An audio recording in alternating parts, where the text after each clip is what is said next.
오늘 하루도 수고한 당신에게 쉼표가 되는 시간, 당신의 밤 쉼표 하나입니다.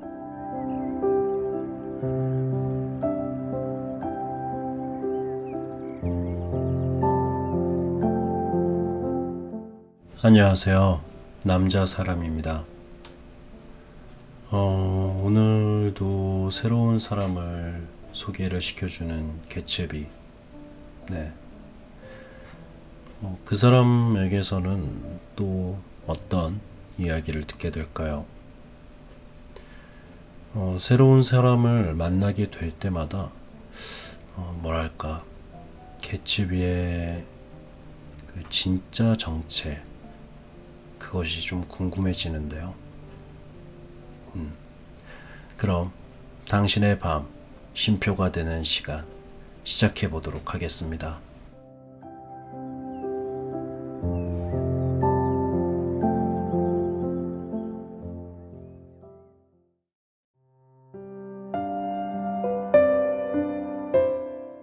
위대한 개츠비 10번째 이야기.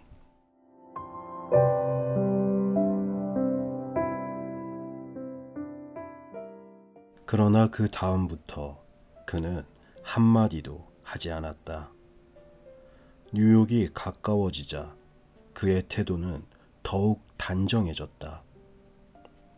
루즈벨트 항을 지나치면서 빨간 띠를 두른 외양선들의 모습이 얼핏 눈에 들어왔다. 그리고 1900년대의 술집들이 금색 페인트가 벗겨진 황량한 모습으로 아직도 즐비하게 늘어서 있는 자갈로 포장된 빈민가의 길을 달렸다. 곧이어 양쪽으로 잿빛 평화가 나타났다. 주유소에서 월슨 부인이 숨을 가쁘게 쉬면서 휘발유 펌프를 잡아당기는 모습이 잠깐 스쳐 지나갔다.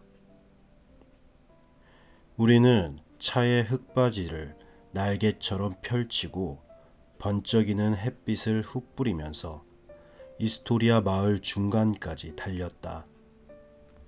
우리가 탄 차가 고가도로의 기둥들 사이를 누비면서 달리고 있을 때 귀에 낯설지 않은 오토바이 소리가 들리더니 흥분한 경찰관이 차 옆에 따라붙었다. 뭐야 이 사람? 개츠비는 이렇게 소리치며 속력을 줄였다. 그리고 지갑에서 흰색 카드를 꺼내더니 경찰의 눈앞에 대고 흔들었다. 죄송합니다. 경찰관은 정중하게 경례를 했다. 다음부턴 실수하지 않겠습니다. 개츠비 씨, 실례했습니다. 이게 뭡니까? 옥스포드에서 찍은 사진입니까? 언젠가 시 경찰국장에 부탁을 들어준 적이 있었습니다. 그랬더니 국장이 해마다 크리스마스 카드를 보내오더군요. 거대한 다리 구조물 사이를 달리는 자동차들 위로 햇빛이 하얗게 부서졌다. 강 건너 해안에는 깨끗한 돈으로라는 염원으로 건설된 듯 하얀색 각설탕을 쌓아 올린 것처럼 보이는 건물들이 높이 솟아 있었다. 퀸즈보로 다리에서 바라보는 뉴욕은 언제 보아도 새로웠다. 보는 사람의 가슴에 세계의 모든 시비, 모든 아름다움이 그 속에 있는 것 같은 환상을 불러일으키는 곳이다. 꽃으로 뒤덮인 연구차 한 대가 우리 옆을 지나갔다. 그 뒤로 차량을 내린 2대의 마차와 상주들과 친지들을 태운 몇 대의 마차가 이어졌다. 그들은 남동 유럽의 사람들처럼 보였는데 슬픔이 가득한 눈빛으로 우리를 바라보았다. 개츠비의 멋진 자동차 모습이 그들의 우울한 휴일 기억들 중에 일부가 되어줄 것 같아서 나는 기분이 좋았다. 블랙웰 섬을 막 지나고 있을 때 리무진 한 대가 우리 옆을 지나갔다. 운전사는 백인이었지만 차 안에는 멋지게 차려입은 흑인 남자 2사람과 여자 1명이 앉아 있었다. 그들이 경쟁심에 찬 시선으로 우리 쪽을 쳐다보았을 때 나는 소리내어 웃고 말았다. 이제 다리를 다 건넜으니 무슨 일이 일어나겠지. 무슨 일이. 하는 생각이 들었다. 개츠비는 예고도 없이 불쑥 나타났고 그런 사람이 존재한다는 것도 더 이상 놀라운 일이 아니었다.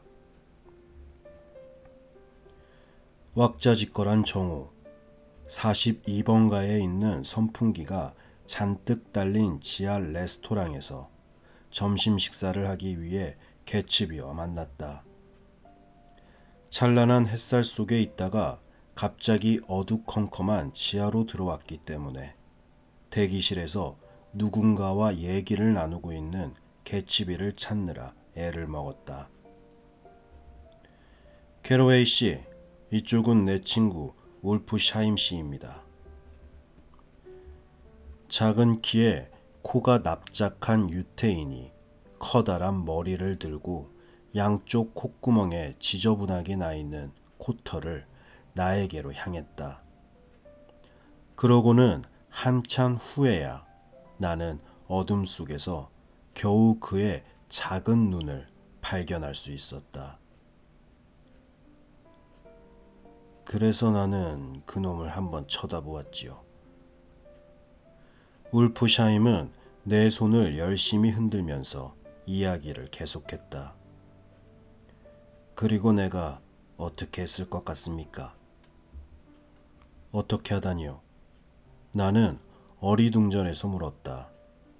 그러나 그는 나를 상대로 얘기한 게 아니었다.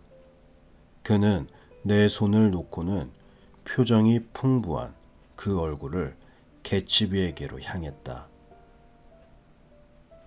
나는 개츠비에게 그 돈을 전해주며 이렇게 말했지. 좋아, 개츠비, 그놈이 입을 완전히 다물기 전에는 한 푼도 주지 말게 하고 말일세. 그랬더니 그놈이 그 자리에서 즉시 입을 다물지 않겠나? 개츠비는 우리 2사람의 팔을 이끌고 식당 쪽으로 걸어 들어갔다. 그래서 울프샤임도 하려던 얘기를 삼키고는 몽유병 환자처럼 이끌려 들어갔다. 하이볼로 하시겠습니까? 수석 웨이터가 다가와 물었다. 근사한 레스토랑인데.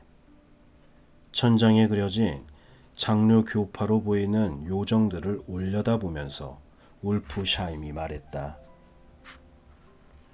하지만 난 길 건너편 레스토랑이 더 마음에 들더군. 그래, 하이볼을 준비해 주시오. 개츠비는 그렇게 주문하고 나서 울프샤임을 향해 말했다. 그곳은 너무 더워. 덥고 작기는 하지만 그곳은 추억이 어린 곳이야. 울프샤임이 기다렸다는 듯이 대답했다. 거기가 어딥니까? 내가 얘기에 끼어들었다. 울드 메트로폴이요. 울드 메트로폴. 울프샤임은 금세 침울한 표정으로 변하고 말았다. 그곳은 잊혀진 사람들의 얼굴로 가득 차 있어. 저 세상에 가버린 친구들 말이요. 로지 로젠탈이 거기에서 총에 맞은 날 밤의 일은 죽을 때까지 잊을 수 없을 것 같소. 그날 저녁 우리 6명은 테이블에 앉아 있었는데 로지 녀석은 그날 밤 엄청나게 먹고 마셔댔지요. 새벽 무렵이었어요. 웨이터가 기묘한 표정으로 다가오더니 그에게 어떤 사람이 밖에서 기다린다고 말하더군요. 로지는 고맙네 하고 일어나서 나가려고 했죠. 그때 내가 다시 그를 의자에 앉혔어요. 울프샤임은 말을 이었다. 로지, 내게 볼 일이 있다면 그놈들더러 들어오라고 해. 하지만 자넨 절대로 이 방에서 나가면 안 돼. 하고 말했지요. 그때는 벌써 새벽 4시경이었으니까. 블라인드를 올렸으면 어슴푸레한 새벽을 볼 수도 있었을 거예요. 그래서 그 사람은 나갔습니까? 나는 궁금해서 물었다. 물론 나갔죠.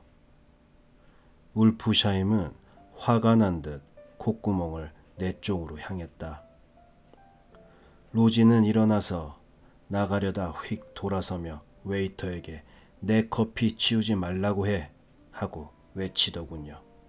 그렇게 말하고 밖으로 나갔는데 그놈들은 로지의 불룩한 배에 3발의 총을 쏜 뒤 차를 몰고 달아나 버렸어.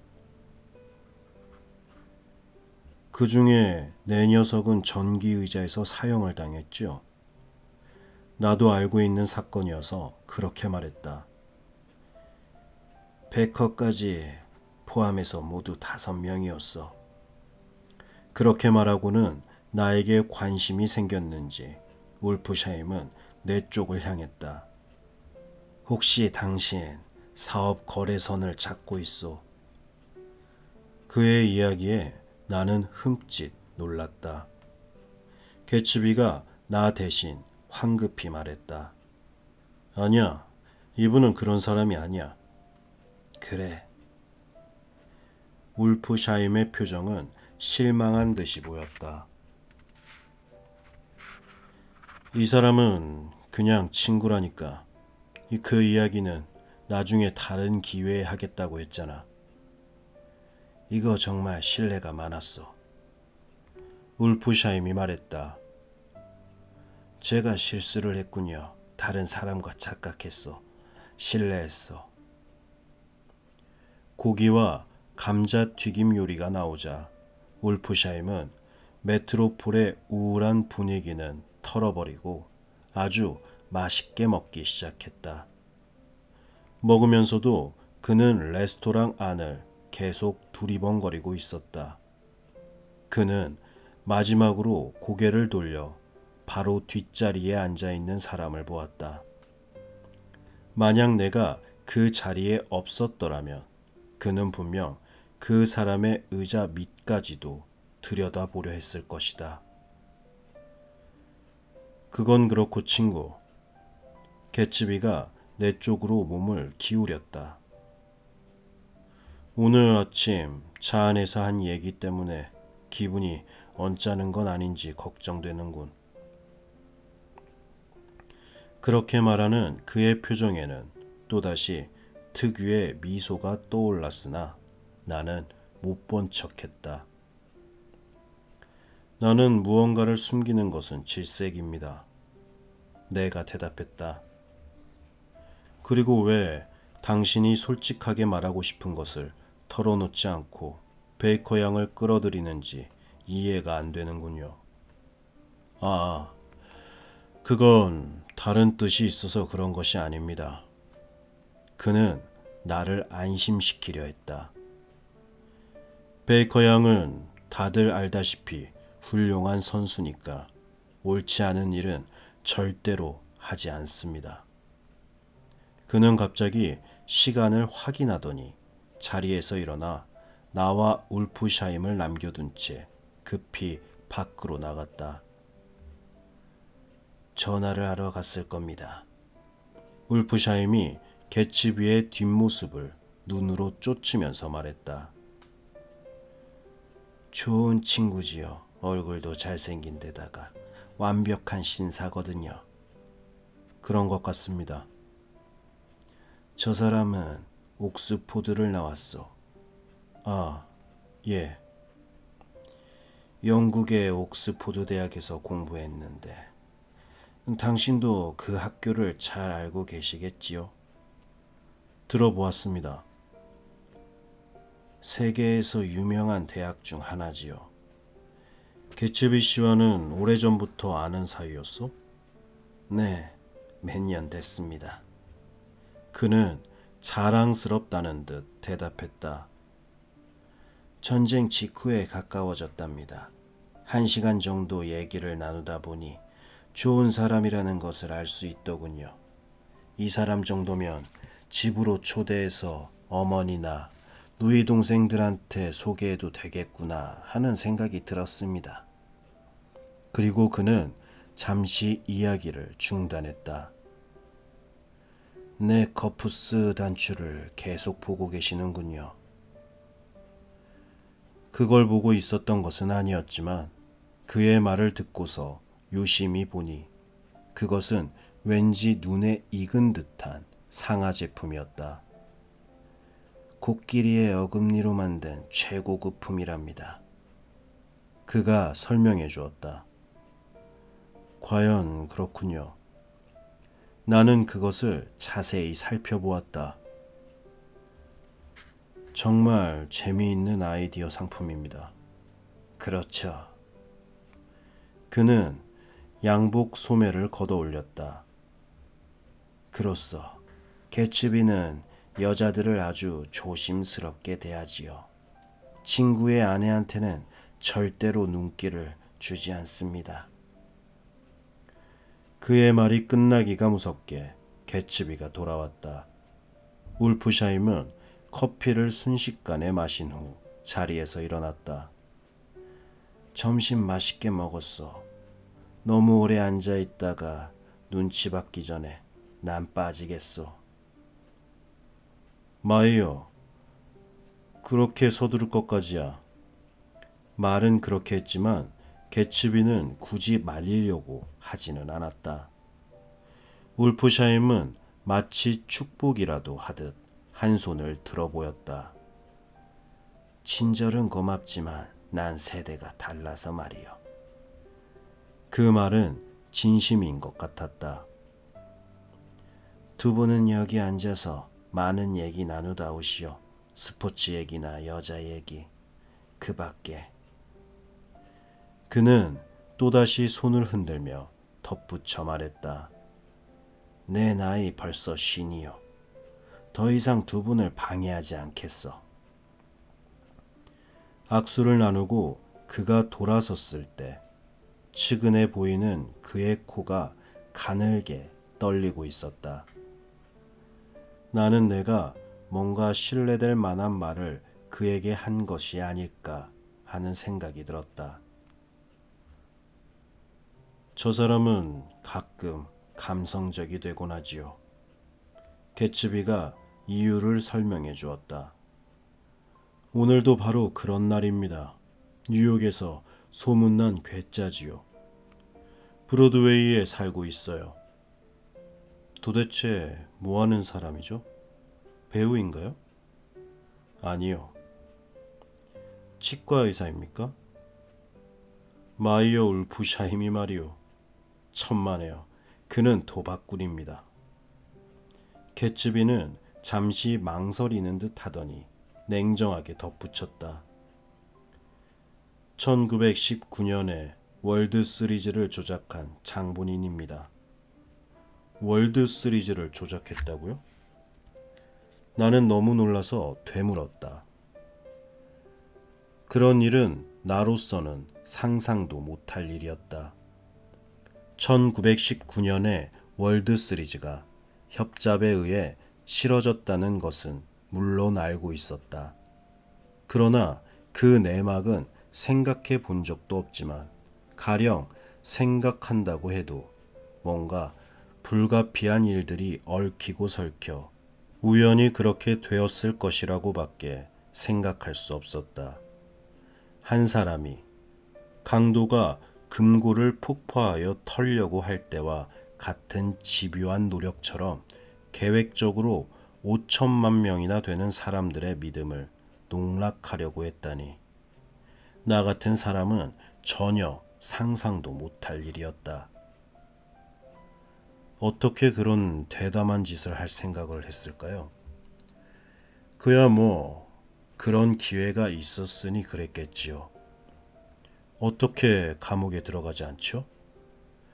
증거가 없으니까요. 그는 빈틈없는 사람이거든요. 나는 점심값을 내가 내겠다고 주쟁했다. 웨이터가 거스름 돈을 가지고 왔을 때 나는 혼잡한 레스토랑 저편에서 톰 뷰캐넌의 모습을 발견했다. 잠깐 저와 저쪽으로 가시겠습니까? 인사를 해야 할 사람이 있군요. 톰은 우리를 보자 황급히 자리에서 일어나 우리 쪽으로 대여섯 발짝 다가왔다. 도대체 어떻게 된 일인가? 톰은 따지듯이 물었다. 전화가 통 없다고 돼지가 몹시 화가 나 있다네. 뷰캐넌, 이분은 개츠비일세. 두 사람이 악수를 나누었다. 그러나 개츠비의 얼굴은 긴장으로 일그러져 있었다. 도대체 어떻게 된 거야? 톰은 다시 나에게 물었다. 웬일로 이런 먼 곳까지 식사로 온 거지? 개츠비 씨하고 점심 식사를 같이 하고 있었네. 나는 개츠비를 돌아보았으나 그는 이미 어디론가 사라지고 없었다. 조선 베이커는 그날 오후 프라자 호텔 구내에 있는 찻집 의자에 꼿꼿한 자세로 앉아서 그 얘기를 시작했다.